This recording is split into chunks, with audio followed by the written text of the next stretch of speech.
Bismillahirrahmanirrahim. Alhamdulillahirrabbilalamin. Wassalatu wassalamu ala ashrafil mursalin Nabiyyina Muhammadin sallallahu alaihi wasallam wa ala alihi wa sahbihi ajma'in. Muslimin dan muslimat yang dirahmati Allah, Assalamualaikum warahmatullahi wabarakatuh. Alhamdulillah, kita bersyukur kehadrat Allah subhanahu wa ta'ala dan terima kasih di atas kesudian para jamaah bersama-sama dalam siaran kita pada kali ini. InsyaAllah pada siaran kali ini, izinkan saya mengajak para jamaah yang dirahmati Allah, yang saya muliakan, untuk kita meneruskan penghayatan kita pada sirah Muaz bin Jabal radhiyallahu an, yang telah pun kita ambil bahagian pertamanya dalam siaran yang lalu. Muaz bin Jabal, kalau mengikut Syekh Khalid Muhammad Khalid dalam bukunya Rijal Haular Rasul, orang-orang yang mengelilingi Rasulullah sallallahu alaihi wasallam, beliau menyatakan Muaz ini sebagai tokoh yang paling tahu tentang halal dan haram dari kalangan umat Nabi Muhammad sallallahu alaihi wasallam. Dan ini berteraskan dalam hadis Nabi sallallahu alaihi wasallam. Abu Abdurrahman Muaz bin Jabal bin Amr bin Aus Al-Khazraji, sahabat ini. Siaran yang lalu, alhamdulillah, telah pun sama-sama kita maklumi di mana anak muda yang berusia 18 tahun memeluk Islam dan bagaimana ia menyumbang kepada Islam itu sendiri. Dan di akhir pertemuan yang lalu, siaran yang lepas, di mana kita dapati beliau ini adalah antara sahabat yang paling disayangi, dicintai oleh Nabi sallallahu alaihi wasallam. Kita sambung insya-Allah. Beliau mendapat asuhan daripada Nabi, didikan daripada Nabi. Sama ada didikan itu secara langsung beliau saja ataupun bersama dengan para sahabat yang lain. Muaz bin Jabal seorang yang cerdas fikirannya, yang cepat tangkap sesuatu apa yang disampaikan kepadanya dan mengingatinya. Masya Allah, ini antara kelebihan Muaz. Maka pada suatu hari, ini cerita Muaz dalam riwayat yang sahih oleh Imam Abu Daud. Muaz menceritakan, pada suatu hari Rasulullah sallallahu alaihi wasallam memegang tanganku dan bersabda, "Ya Muaz, wallahi inni la uhibbuk." Nabi berpegang ataupun Nabi pegang tangan Muaz dan Nabi bersabda, "Wahai Muaz, demi Allah sesungguhnya aku cinta kepadamu." Nah, pada kali ini, kalau kali yang lepas, siaran yang lepas, kita telah pun sama-sama ambil. Nabi pernah ucapkan Nabi sayang, Nabi cinta kepada Muaz ketika menunggang unta. Tapi kali ini sedang duduk bersama. Maka bila Nabi SAW mengatakan, "Wahai Muaz, demi Allah sesungguhnya aku amat mencintaimu," Muaz pun menjawab, memberi respon, "Bi abi anta wa ummi, wallahi inni la uhibbuk." Nah, ini respon, ini jawapan Muaz bila Nabi mengatakan, "Aku amat mencintaimu." Apa kata Muaz? "Demi ibu dan ayahku sebagai tebusan." Ini style orang-orang Arab di zaman Nabi, di mana mereka bila nak menyatakan sesungguhnya, biasanya mereka akan mengatakan bi abi anta wa ummi. demi ibu dan ayahku sebagai tebusan, wallahi inni la uhibbu. Ayat yang sama dengan apa yang diucapkan oleh Nabi. Demi Allah, aku amat mencintaimu ya Rasulullah. Itu respon, jawapan daripada Muaz. Kemudian, sambil memegang tangan Muaz ini, Rasulullah selanjutnya bersabda, Ya Muaz, inni usik. Wahai Muaz, aku ingin berpesan kepadamu, berwasiat kepadamu, ataupun mengajarkan sesuatu yang berharga kepadamu. Lalu Rasulullah meneruskan sabda baginda, La tada'anna an taqula dubura kulli salah. Wahai Muaz, aku ingin berpesan kepadamu, janganlah sekali-kali engkau tinggalkan untuk berkata ataupun mengucapkan ataupun berzikir ataupun berdoa setiap selesai daripada solat. Maknanya setiap kali solat, selesai daripada solat, jangan sekali-kali engkau tinggalkan untuk engkau mengucapkan Allahumma a'inni ala zikrika wa syukrika wa husni ibadatik. Allahumma a'inni ala zikrika wa syukrika wa husni ibadatik. Zikir ini, doa ini, sebahagian daripada kita memang mengamalkan. Zikir ataupun doa yang bermaksud, Ya Allah, a'inni, bantulah aku, ala zikrika, untuk mengingatimu, wa syukrika, bersyukur kepadamu, wa husni ibadatik, dan beribadah dengan baik kepadamu. Kita mengamalkan, walhamdulillah. Tapi asalnya doa ini, zikir ini diajarkan oleh Nabi kepada Muaz. Dan sejak daripada hari itulah, bila Nabi berpesan, La tada'anna, jangan sekali-kali engkau ini wahai Muaz tinggalkan antaqul, untuk mengucapkan dubura kulli salah, setiap selesai daripada salat, doa ni, Allahumma a'inni ala zikrika wa syukrika wa husni ibadatik. Biasalah doa-doa kita, kalau kita baca beramai-ramai, zikir-zikir seperti ini, kadang kita ubah sikit, imam-imam kita ubah sikit, Allahumma a'inni diubah kepada Allahumma a'inna.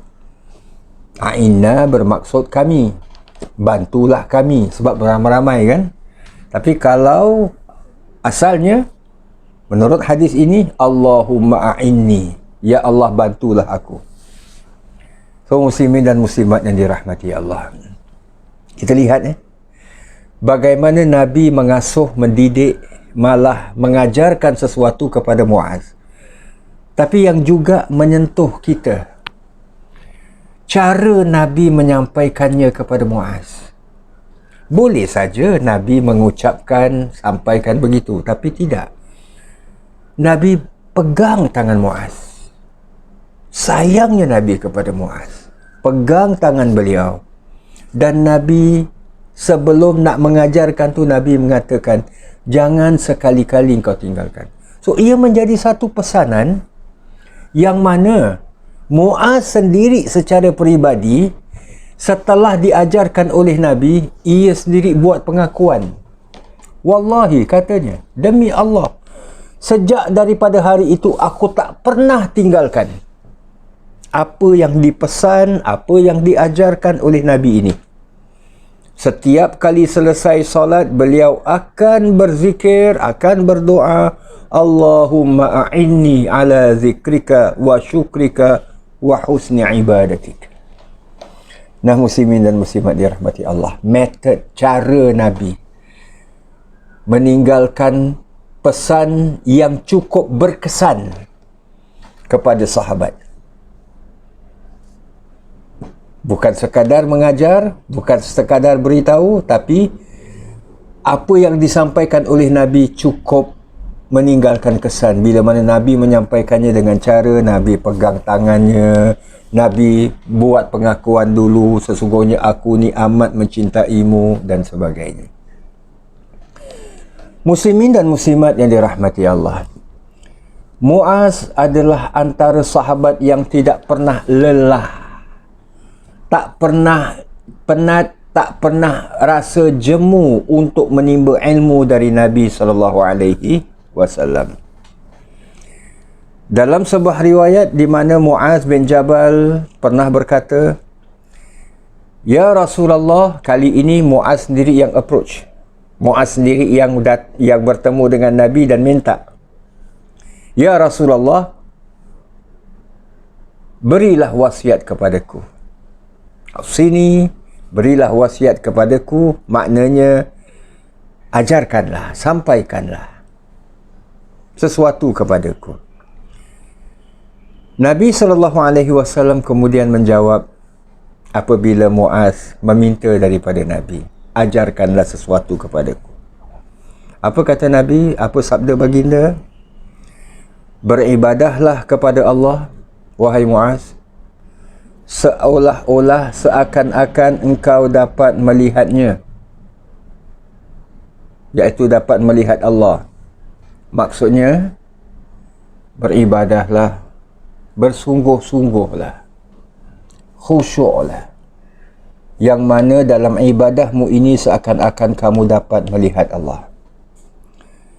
Dan persiapkanlah dirimu menghadapi kematian. Yes. Bukan harapkan mati. Nak mati, mati. Tak nak mati pun mati. Semua orang mati. Tapi, persiapkan. Ini yang paling penting. Untuk menghadapi kematian. Sebab, yang hanya kita bawa selepas kematian kita, hanya amal ibadah. Yang lain-lain semua kita tinggalkan. Jika engkau mahu, kata Nabi, aku akan memberitahukan kepadamu satu perkara yang dapat mengendalikan itu semua. Dapat menjadikan engkau ini khusyuk, dapat menjadikan engkau ini bersungguh-sungguh dalam beribadah, dapat membuat engkau ini mengusahakan sesuatu dalam persiapan-persiapan untuk menghadapi kematian dan sebagainya. Nabi nak mengajarkan, iaitu sesuatu yang dapat menjadikan engkau dapat kendalikan, engkau dapat kontrol, engkau dapat terus konsisten dalam perkara ini. Apa kemudian baginda lakukan? Baginda kemudian bersabda ini dengan mengisyaratkan tangan baginda menunjukkan ke arah lidah baginda. Maknanya, jaga lidahmu. Jangan suka cakap sebarangan. Kalau nak bercakap tu, gunakan akal.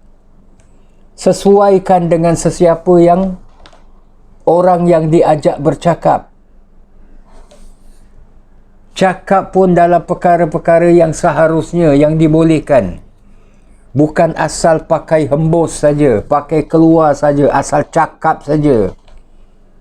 Tidak. Inilah pesan Nabi kepada Muaz. Lidah ini perlu dikawal, perlu dijaga,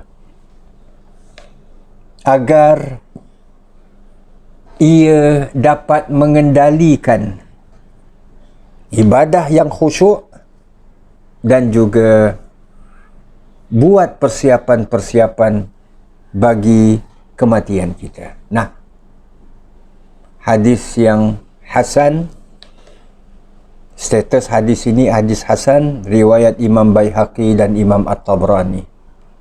Dari hadis ini memberikan satu peringatan kepada kita bahawa lidah kita ini perlulah dikendalikan dengan baik. Nah, muslimin dan muslimat yang dirahmati Allah, kita kembali kepada apa yang diucapkan oleh Nabi SAW yang kita ungkapkan di awal pertemuan kita dalam siaran yang lalu. Hadis riwayat Imam Tirmizi dan Imam Ibnu Majah. Nabi pernah bersabda, "A'lamu ummati bil halali wal haram Mu'az bin Jabal."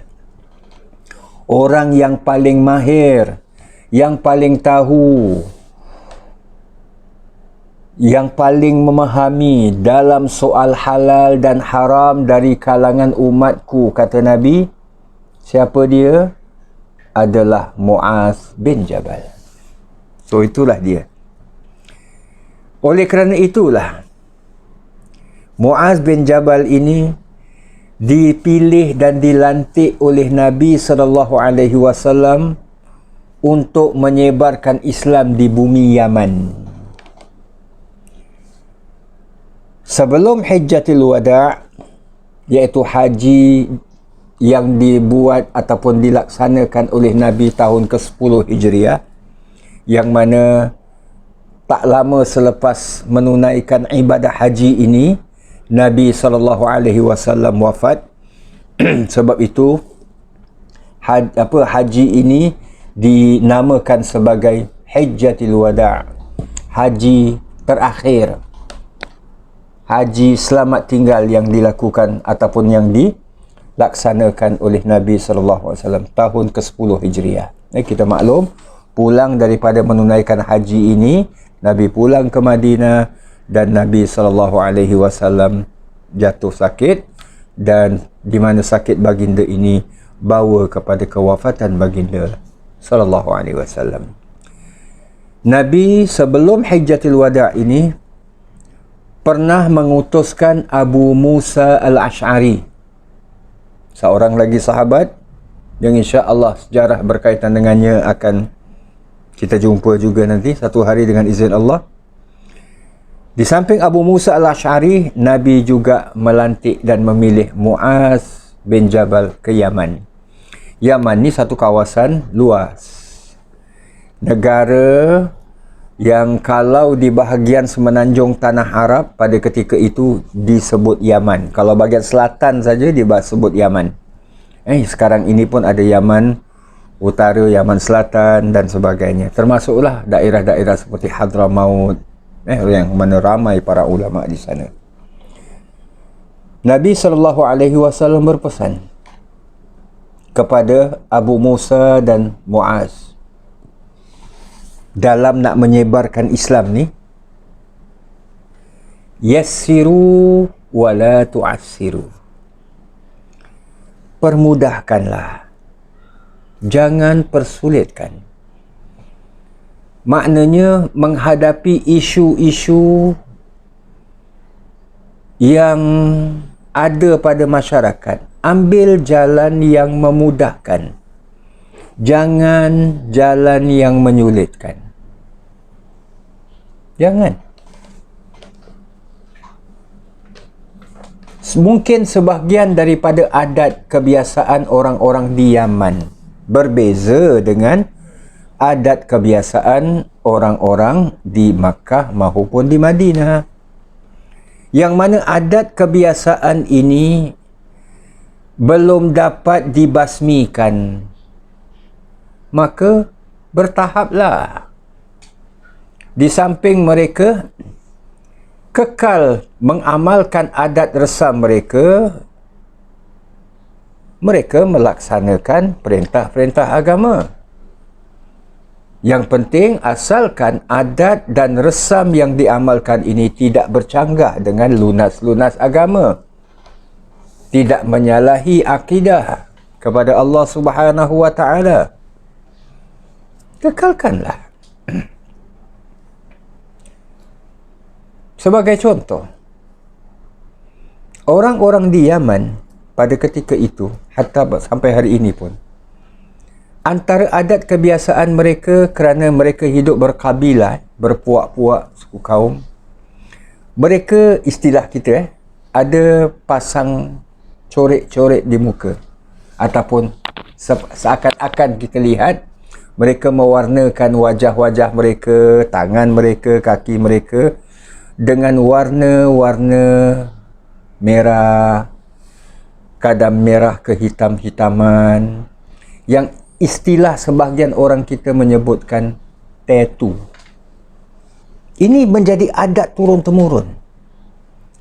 Maka jangan sentuh tentang adat ini. Contohlah, ini contoh. Biarkan. Yang penting mereka ini beriman kepada Allah, menerima Islam.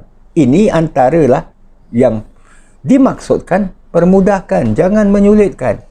Jangan pergi kepada benda-benda yang tak seharusnya, yang menjadikan akhirnya mereka ini tinggalkan ajaran Islam. Itu yang Nabi kemudian maksudkan setelah Nabi sebutkan, permudahkan, jangan persulitkan, sampaikanlah khabar gembira sebelum amaran, yang mana boleh membuatkan mereka itu melarikan diri. Jadi muslimin dan muslimat yang dirahmati Allah, ini dasarnya.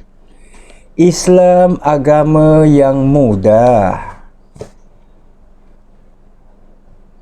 Inna ma'al usri yusra. Sesungguhnya di samping kepayahan itu diambil ataupun adanya kemudahan. Antara susah, payah dengan mudah, senang. Naluri manusia lebih suka kepada yang mudah, yang senang. So, kenapa tak ambil pendekatan itu? Sebab itu Nabi katakan, permudahkan, jangan persulitkan, sampaikanlah khabar gembira sebelum amaran, yang mana ianya boleh membuatkan mereka, yakni orang-orang yang diajak kepada Islam itu melarikan diri, menghindarkan diri, ataupun tidak mahu menerima Islam. Ini pesan Nabi SAW kepada Abu Musa dan juga Muaz apabila baginda SAW mengutuskan keduanya, Abu Musa dan juga Muaz bin Jabal, ke Yaman untuk menyebarkan Islam. Tujuan baik, nak sebarkan Islam, cara pun perlu disesuaikan. Biarlah caranya pun baik. Akhirnya ia membuahkan sesuatu yang membawa kepada indahnya Islam itu dirasakan, mudahnya Islam itu dihayati. Insya-Allah muslimin dan muslimat yang dirahmati Allah. Ini pesan Nabi kepada Abu Musa dan Muaz, di mana kedua-dua mereka ini, dua sahabat agung ini, diutuskan oleh Nabi untuk menyebarkan Islam di bumi Yaman. InsyaAllah akan ada siaran yang satu lagi, yang bahagian ketiga, yang mana ada pesan-pesan khusus Nabi kepada Muaz, yang insya-Allah akan sama-sama kita hayati dalam siaran yang akan datang dengan izin Allah Subhanahu wa taala. Kita berhenti di sini dulu. Terima kasih di atas kesudian bersama. Aqulu qawli hadza wa astaghfirullahal azim li wa lakum wa lisairil muslimin. Wassalamualaikum warahmatullahi wabarakatuh.